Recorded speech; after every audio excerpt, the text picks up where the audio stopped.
The silver disc hovered silently above the United Nations building in New York.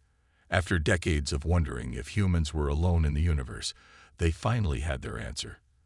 The aliens called themselves the Stalkers, and at first, they seemed peaceful. Tom Miller watched the news from his small house in Pine Valley, Montana, his daughter Kate curled up beside him on the couch.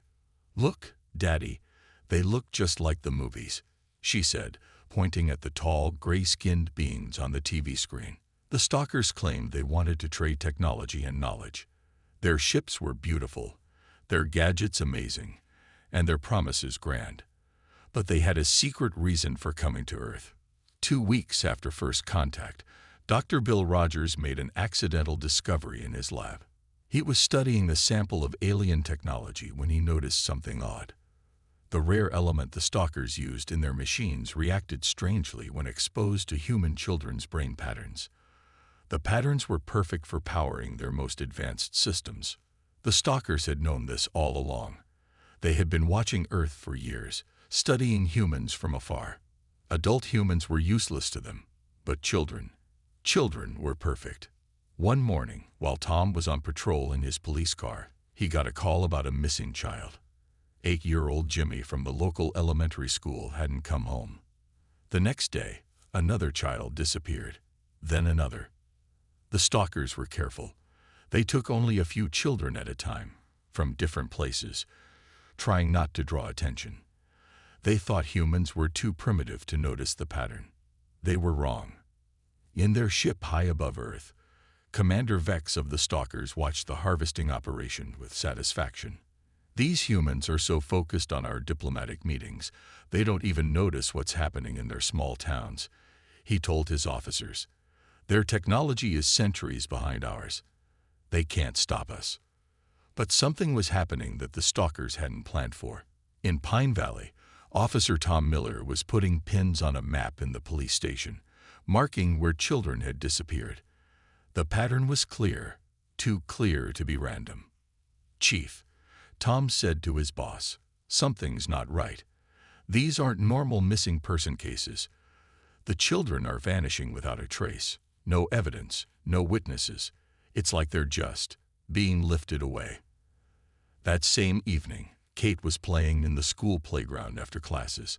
Tom was supposed to pick her up in 10 minutes. When he arrived, the playground was empty except for Kate's backpack, lying abandoned by the swings. Tom's heart stopped. He ran to the backpack, calling her name. Nothing. He looked up at the sky, and for a split second, he thought he saw something shimmer in the air, like heat waves on a hot road.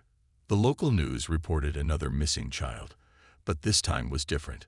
A teenager had been walking home and caught something on their phone. A brief video of a transparent shape in the air, and a beam of light. The video went viral within hours. More videos emerged from around the world. Similar shapes, similar beams, always near where children had disappeared. Humans began connecting the dots. In the Stalker ship, alarms began to sound.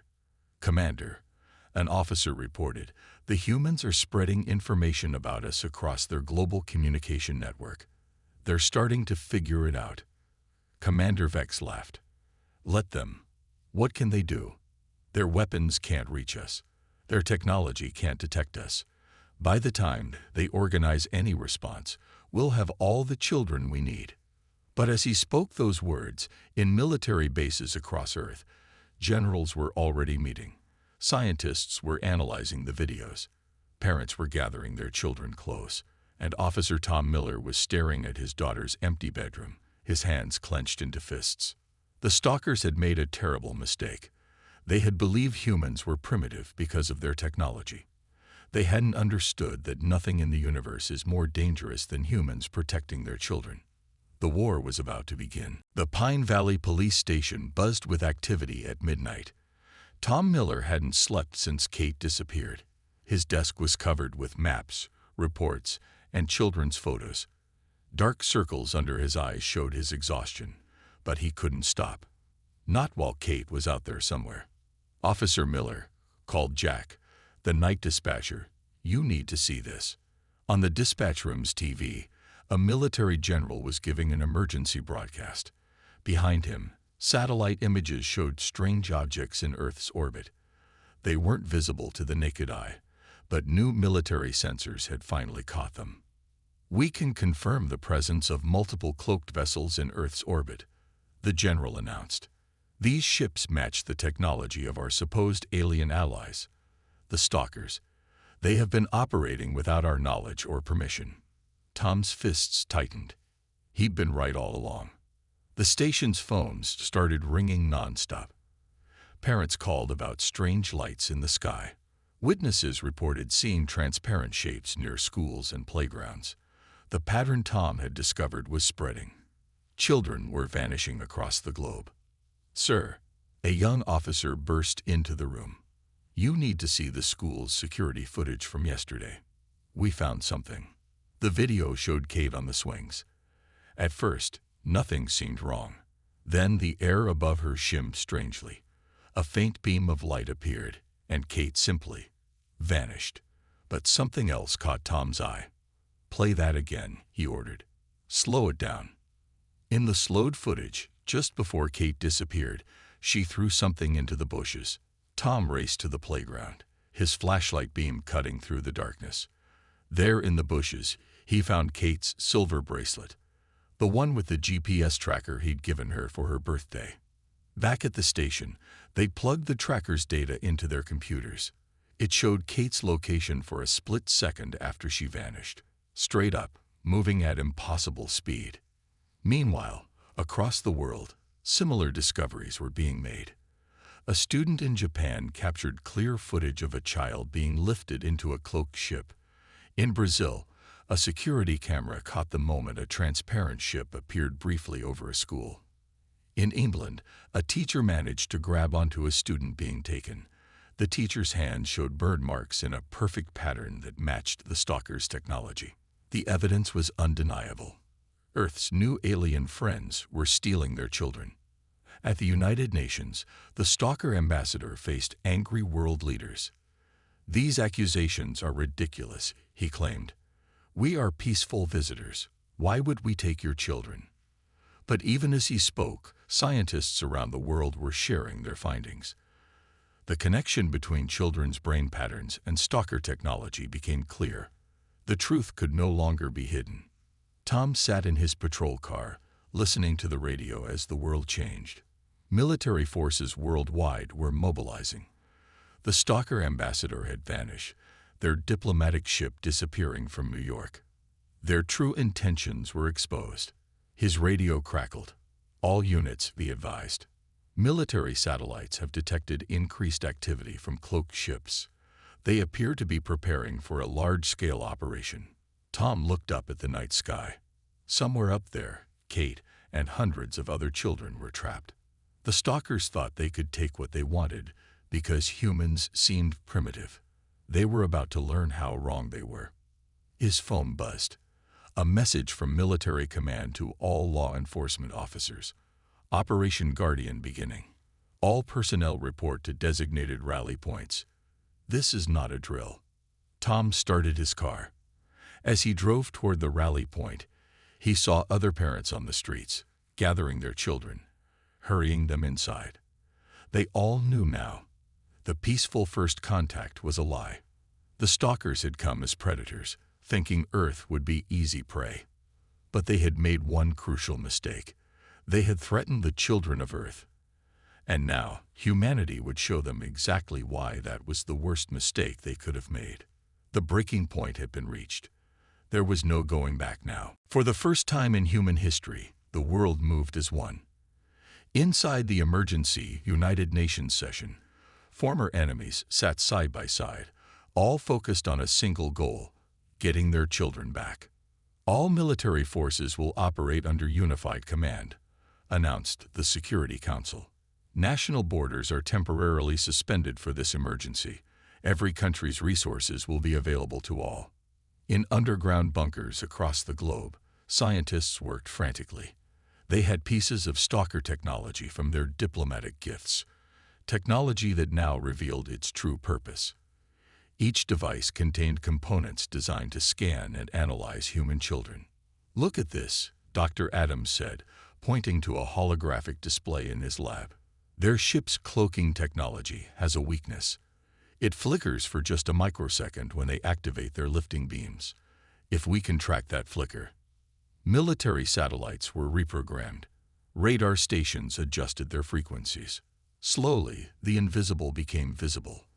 The stalkers' ships appeared as ghostly outlines on monitoring screens, dozens of them circling Earth. Tom Miller found himself at a military base, sharing everything he knew about the abductions. His police work had revealed patterns the stalkers thought too subtle for humans to notice. Now those patterns were helping track their movements. "They target schools first," he explained to a room full of generals. "Then playgrounds, then homes.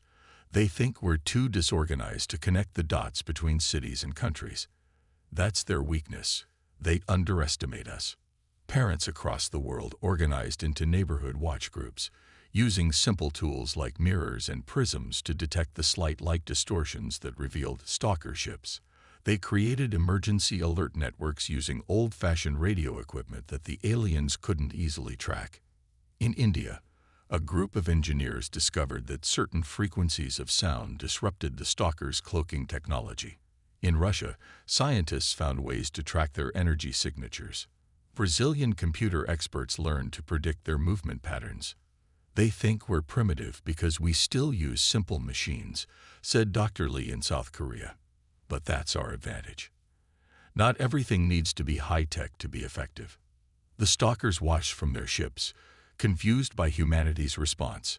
Their data had shown Earth as a planet of divided nations, always fighting among themselves. But now, "they're adapting too quickly," reported a stalker officer to Commander Vex. "Their primitive technology is being modified in ways we didn't predict. They're sharing information faster than our models showed possible." In homes and schools, parents installed new alarm systems. Children were taught emergency protocols. The usually chaotic human race demonstrated an organization that shocked their observers. "How are they coordinating so effectively?" Commander Vex demanded, watching Earth's nations working together seamlessly. Their governments were hostile to each other just days ago. What the stalkers failed to understand was simple. Humans would put aside any difference, overcome any obstacle, when their children were threatened. At the military base, Tom received new equipment, a modified radar detector that could spot stalker ships. "We're picking up signals from their main vessel," the technician told him. "It's massive, probably where they're keeping the children." Worldwide, preparations continued. Fighter pilots practiced new maneuvers designed to track invisible ships. Special forces trained with adapted weapons that could affect stalker technology. Scientists worked nonstop, turning every discovery into a potential advantage. "We found something interesting," Dr. Adams reported to the Unified Command. "Their ship's AI systems can't handle random actions. They rely too much on predictable patterns, if we act unpredictably enough." The plan was coming together. Humanity had done in days what the stalkers thought would take years: adapt, overcome, and prepare to fight back. In his quarters, Tom looked at a photo of Kate. "We're coming," he whispered. "All of us. Every nation, every parent, every human being. We're coming for our children." Above Earth, the stalkers continued their operations, unaware that their carefully planned harvest was about to meet humanity's unified fury. They were about to learn why you never, ever threaten human children. The world was ready. Operation Playground would begin at dawn. Deep in an underground military lab, Dr. Adams stared at his computer screen in disbelief. "This can't be right," he muttered, running the simulation again. But the results were the same. "Get me the Joint Command," he said to his assistant. "Now." Within an hour, military leaders from around the world gathered through secure channels. Tom Miller sat in the back of the room, listening as Dr. Adams explained his discovery. "The stalker's technology is incredibly advanced," Dr. Adams began, "but it has a critical flaw. They rely completely on artificial intelligence and predictable patterns. Their systems can't handle chaos." He played a video showing a stalker ship's reaction to different attacks. When faced with organized, predictable military responses, the ship's defenses were perfect. But when faced with random, unpredictable actions, the ship's systems became confused. Their AI expects logic, Dr. Adams continued. It expects us to behave according to military doctrine. But humans are naturally unpredictable, especially when protecting their children. Tom thought about his police training, how officers were taught to follow procedures. But he also thought about how, in real danger, pure instinct often worked better than any procedure. Our primitive technology has an advantage, Dr. Adams explained. We still know how to operate things manually. The stalkers have forgotten how. They depend on AI for everything. Across the globe, humanity began adapting this knowledge. Fighter pilots turned off their automated systems, relying on pure skill. Special forces trained to fight without tactical computers. Cities prepared to switch to old-fashioned mechanical systems. In orbit, the stalkers noticed something strange. Their sensors couldn't predict human movements anymore. Military units were behaving erratically, not following any known combat patterns. Their actions make no sense, a stalker analyst reported to Commander Vex. They're shutting down their digital networks, reverting to primitive communication methods. We can't track them properly. The humans had discovered something the stalkers had forgotten long ago. Sometimes the simplest solution was the best one. Tom found himself training special forces teams in police tactics, not the formal procedures, but the instinctive responses that came from years on the streets. Don't think like soldiers, he told them. Think like parents protecting their kids. Be unpredictable. In cities worldwide, people went analog. They used mirrors to signal each other, like ancient civilizations. They created noise patterns that confused stalker sensors. They moved in ways that made no logical sense to the alien eye. "Sir," a stalker officer reported nervously, "we've lost track of 40% of human military units. They're using methods our systems can't analyze." Commander Vex watched in growing concern as his sophisticated tracking systems failed to predict human movements. Their behavior patterns had become completely random, defying all strategic logic. In his lab, Dr. Adams made another discovery. "Their ship's eye has another weakness," he announced to the command center. "It can't process emotional responses. It doesn't understand why humans would risk everything to save children. It can't compute actions based on love or fury." This became humanity's greatest weapon. While the stalkers expected calculated military responses, they got something their computers couldn't understand: the raw, primal force of parents fighting for their children. Tom stood in the briefing room as the final plan took shape. They would use the stalkers' own assumptions against them. Let them think humans would attack logically, predictably. The reality would be very different. "Their ships are strongest when they know what's coming," the general explained. "So we'll do what they least expect. Every unit will act independently, following their instincts rather than standard procedures." Looking at the battle plans, Tom smiled for the first time since Kate disappeared. The stalkers had chosen Earth because they thought humans were primitive. Now that very primitive nature would be their downfall. "They took our children because they thought we were too simple to stop them," Tom said. "Let's show them just how simple we can be." Above Earth, the stalkers' sophisticated computers tried desperately to predict what the humans would do next. But you can't predict the actions of a species fighting for its children. You can only watch and fear what's coming.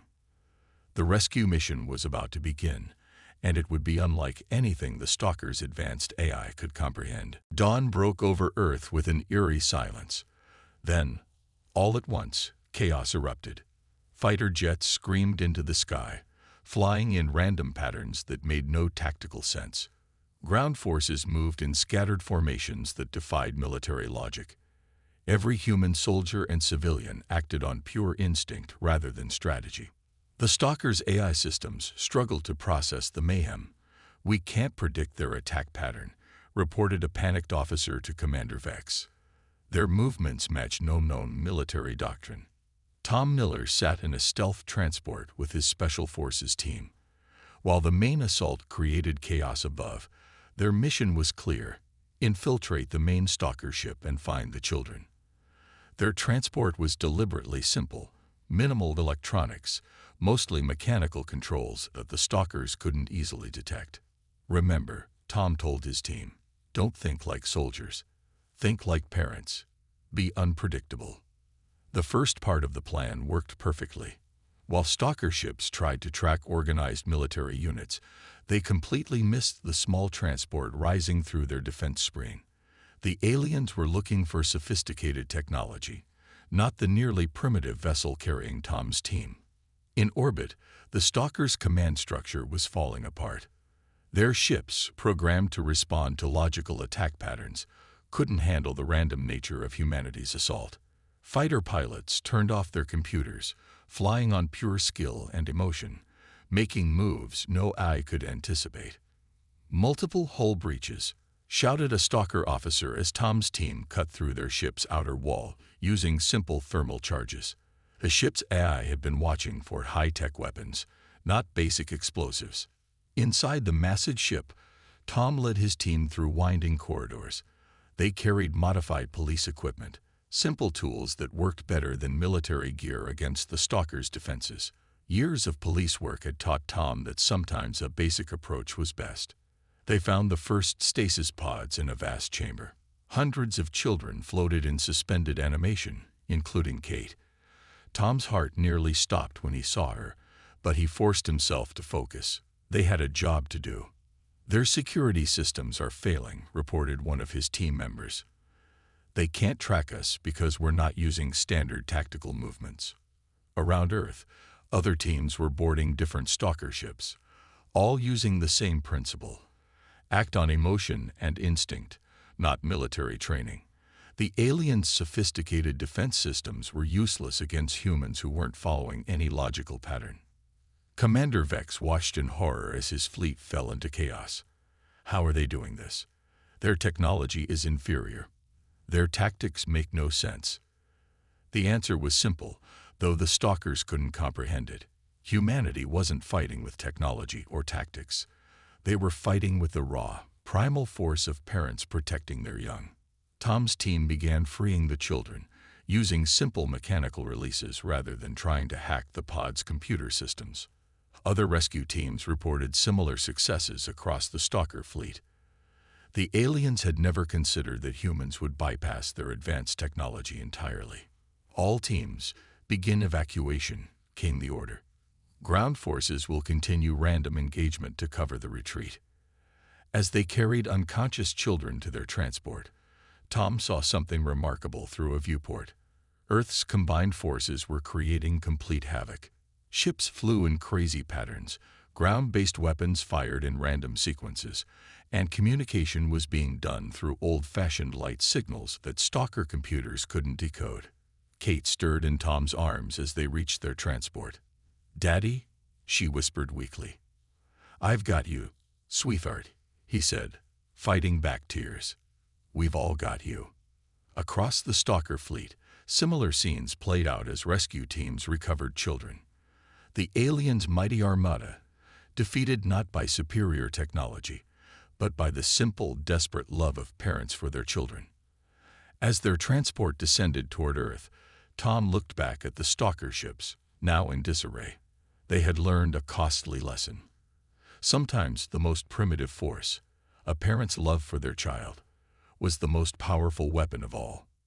Operation Playground was a success, but the message to the galaxy was just beginning. Humanity had shown what they were capable of when their children were threatened, and the stars themselves would remember this day. From every radio telescope on Earth, from every satellite and communication array, a single message blasted into space. It wasn't sent using the stalkers' advanced technology. Instead, humans used simple, powerful radio waves that every spacefaring civilization would understand. To all alien species in the galaxy, the message began: "Watch and learn what happens when you threaten our children." The message included video footage from Operation Playground. It showed how humanity, considered primitive by galactic standards, had defeated one of the most advanced civilizations known to space. But more importantly, it showed why. In his hospital room, Tom sat beside Kate's bed as she recovered from the stasis pod's effects. On the TV, they watched as Earth's unified military command released footage of the rescue operation. The Stalkers' once mighty fleet now drifted in disarray, their sophisticated systems overwhelmed by humanity's unpredictable assault. "Look," said one of the doctors treating the rescued children, "other alien ships are arriving, but they're keeping their distance." Indeed, vessels from various alien civilizations appeared at the edge of the solar system. They came not to fight, but to witness. The news was spreading across the galaxy. The primitive humans had done the impossible. Commander Vex, now in custody, watched in disbelief as his own ship's records were broadcast across space. "You had no chance of victory," he said to the human guards. "Your technology is centuries behind ours." "We weren't fighting with technology," Tom replied, visiting the prisoner. "We were fighting for our children. That's something your computers could never understand." The alien observers sent their own messages back to Earth. Many expressed amazement at humanity's achievement. Some offered alliance. Others simply pledged never to interfere with human worlds.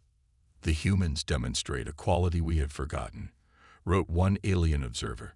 "They show us that advancement in technology does not equal advancement in spirit. Their primitive emotions, which we thought obsolete, proved stronger than our most sophisticated machines." In the following days, more revelations emerged. Other alien species had been victimized by the Stalkers, but none had fought back successfully. They had tried to match the Stalkers' technology, a battle they couldn't win. Humans were the first to beat them by going in the opposite direction, embracing their primitive emotional nature. Kate drew pictures of her experience, like many of the rescued children, but instead of drawing scenes of fear, she drew how her father and others had come to save them. The images were shared across the galaxy, showing something many advanced civilizations had forgotten: the power of family bonds. "We're receiving messages from thousands of worlds," announced the United Nations speaker. "They all say essentially the same thing. Humanity has earned its place among the stars, not through technology, but through the strength of our hearts." Tom watched as the Stalker ships were impounded, their advanced technology now being studied by human scientists. But the real victory wasn't in capturing their ships. It was in showing the galaxy that humans would go to any length, overcome any obstacle, to protect their children. The message continued to spread across space. "We are humanity. We may not have the most advanced ships. Our computers may be simple. Our weapons may be primitive. But threaten our children, and we will show you what primitive really means." In response, alien civilizations began sharing their own stories of Stalker encounters. A pattern emerged. The Stalkers had always preyed on species they considered inferior, never expecting them to fight back effectively. Humanity had broken that pattern. As Kate finally left the hospital, Tom carried her past a group of alien diplomats. They bowed slightly, showing respect not for human technology or military might, but for the simple, unshakable love between parent and child. The message to the galaxy was clear. Humanity might be young, might be technologically behind, but they possessed something more powerful than any advanced technology: the will to protect their own at any cost. And that message, sent through simple radio waves in every direction, would echo through the galaxy for centuries to come. Never threaten human children. The consequences will be severe, and no amount of advanced technology will save you. 6 months after Operation Playground, Earth had changed. The sight of alien ships in the sky no longer caused panic, as long as they stayed in the designated observation zones. Every visiting vessel knew the rules: maintain distance, declare intentions, and never ever approach areas with children. Tom walked through Pine Valley's renewed playground, watching Kate swing higher and higher. Unlike before, no parent showed fear when their children played outdoors. Above the playground, a simple detection system, built with a mix of human ingenuity and recovered alien tech, kept watch. "Higher, Daddy," Kate called out, completely recovered from her ordeal. Like most of the rescued children, she had shown remarkable resilience. Their story had become a legend across the galaxy, the human children who had survived the Stalkers. In the Great Hall of the Galactic Council, the trial of the Stalker leadership had just concluded. The verdict was broadcast across Earth. Commander Vex and his officers would spend their lives helping rebuild the worlds they had terrorized. The Stalkers' advanced technology would be shared with their former victims. It's ironic, Dr. Adams told the world's media. They came to steal our children because they thought we were primitive. Now their technology is being dismantled by the very species they underestimated. But humanity hadn't rushed to adopt all the alien technology. They had learned an important lesson. Sometimes the old ways, the simple ways, were best. Earth's defenses now combined advanced alien tech with basic human ingenuity, a combination that proved remarkably effective. Tom attended the opening of the new Global Defense Academy, where his experience helped train others. Remember, he told the cadets, technology is a tool, not a solution. Our strength comes from here. He pointed to his heart. The changes weren't just military. Every human child now grew up knowing they were part of something bigger. Schools taught both Earth history and galactic affairs. Kids played with holographic toys while learning about their planet's new role in space. Look, Dad. Kate pointed to the sky where an alien diplomatic vessel passed overhead, its lights blinking in the friendly recognition pattern all visitors now used. The ship was bringing representatives to the first Galactic Youth Conference, where children from various worlds would meet. The Stalkers' former empire had been transformed. Their worlds were now open to all species, their technology used to help rather than harm. But more importantly, they had learned what many in the galaxy now knew. Appearance of primitiveness didn't equal weakness. In the newly established Galactic Library, a special section held the stories of Operation Playground. Not just the military victory, but the thousands of personal tales, of parents fighting for their children, of humans setting aside all differences to protect their young, of a species proving that love was the strongest force in the universe. Tom sat with Cave on a bench, sharing ice cream as they watched the sunset. A group of alien children played nearby with human kids, their parents, both human and alien, watching with shared understanding.